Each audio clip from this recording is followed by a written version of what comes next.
Perfect. We are ready. Yeah. Hi, my name is Matthias. I'm from Offenbach, grew up with music since a very early age, around 8 or something. When my uncle gave me recorded tapes from Club Night. It's a famous radio show, it was a famous radio show here in the area, or complete Germany. It was a tape of Sven Feth and I was totally fascinated by this energy which this kind of music had. So I wanted to know more what the DJ is doing, this kind of stuff. First, before I started DJing, I started with productions. There was like a program called Music Creation for PlayStation, and I had a PlayStation, very new to this time, and yeah, started doing music with this when my friends were playing Mario or something.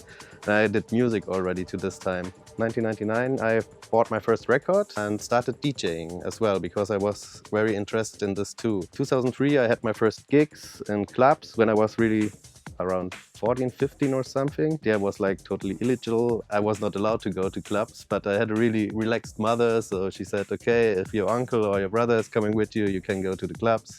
Brought out my first record in 2006, was my first release.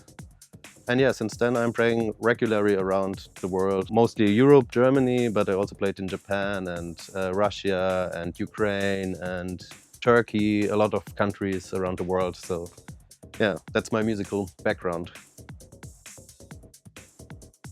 Still one of my favorites because it's one of my favorite artists is FX Twin, Window Licker. I almost have everything from FX Twin and I do a lot of music productions also in the style of breakbeat, IDM, intelligent dance music, not the other one. First I tried with old computers with Fruity Loops. There must be something more how you can make music. Then I started buying my first synthesizers. I still have one here, which was the first one I bought. It's the MC307 from Roland. It's a Groovebox. Thought about how is a band working. They have a bass, they have someone who's playing the piano or something. Said, okay, I need a synthesizer, I need a drum machine, I need a bass synthesizer. And all my equipment started growing and growing, as you see here. At the beginning, I did with an old school friend. We did music together. He did more like hip-hop, R&B, this kind of stuff. I was also always more into electronic music. We learned a lot together, and then we separated, but still are in contact and influence each other, even if we are doing different kind of music. This is how it developed. So.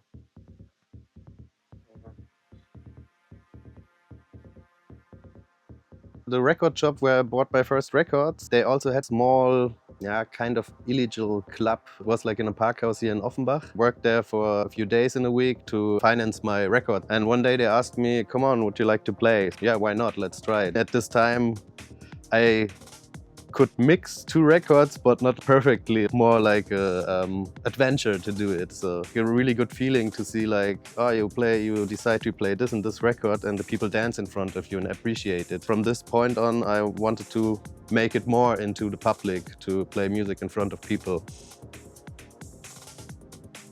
To be honest, the local scene here didn't influence too much myself. My first record was really successful, really famous at this time. Started playing more around outside of Germany. I mostly played like in Berlin or other cities than in Frankfurt or Offenbach itself. Offenbach just has one famous club, which everyone knows, Robert Johnson. But what influenced me here in this area is the music which came from here. Sven Feth, Trance, Cocoon, IQ, all kind of stuff. A Hard House, the label. From my musical side, it was a big influence of me, but the scene itself didn't influence me too much here. To Robert Johnson, I went there regularly as a really also young guy.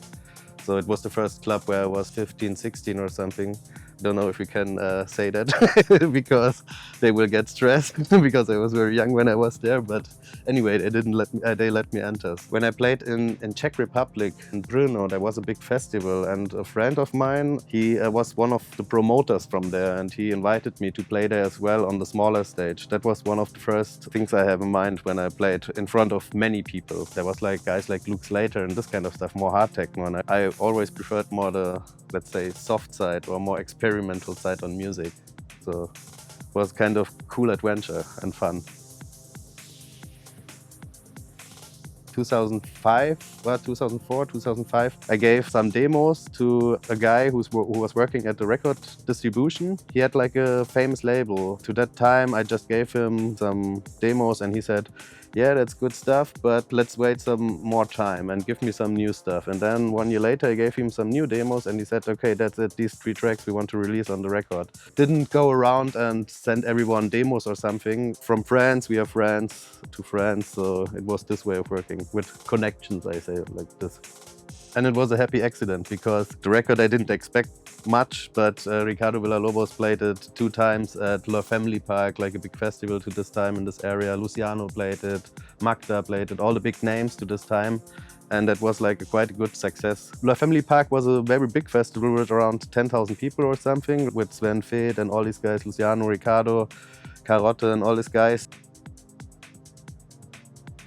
We came here in 2014. Heiko MSO, who died some years ago, he brought us in here in this room. He has a room free, would you like to take a studio? And we said, yeah, yes, why not? Yeah, this building has a big musical history. It was a distribution inside here, Neuton, which made distributions worldwide for labels like Perlon and Kanzleramt, like really big labels to this time or even today. This room here, or inside the complete basement where we are based now, a lot of really famous artists inside here before. Yeah, people like Marco Carola or the guys from Cocoon who now manage the label have had their room here, or Lo Soul, Peter Kremeyer is over there, is also a good famous artist.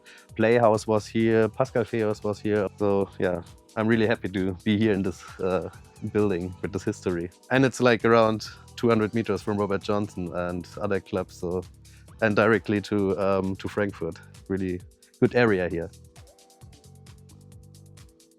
The record shop with my brother, Mine Records. I worked there like for some days, and then my brother also started working there and he took over the shop. He's the main guy behind the shop. I was also part of, we did the company together, but then I started my apprenticeship, so I put out from the company because I couldn't do 2 jobs in this way. Sometimes are in the shop or work there and get all my records there. So I'm still part of it. Yeah, my brother is like a big influence to me also with music. He bought me my first record players, for example, or he lent me money to buy my first synthesizers and this kind of stuff.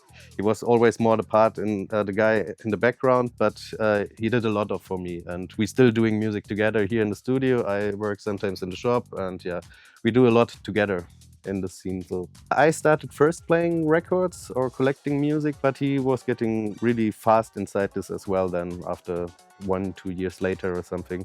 But he was always like, since I was a child, since I can remember, he recorded tapes from different radio shows and this kind of stuff and always showed me the music. And he was into the music before me, that's for sure. But he started actively taking part in the scene later. We call it a walking discogs, like he knows so many artists and so many music, and he's not just taking care about electronic music, he's also listening to a lot of rock or old rock music and this kind of stuff, so he knows a lot about music and musical background with the bands and stuff. Just living from the music is always risky, so also to finance all synthesizers and stuff, so thinking about I want to do something in music business, but it doesn't have to be like just production or DJing or something. Robert Trebeck, Jörg Henze, Alex Bau, they built it to this time a record distribution, which is called DBH Music. They asked me if I would like to do an apprenticeship. I did my apprenticeship there. Since then, I'm working there as well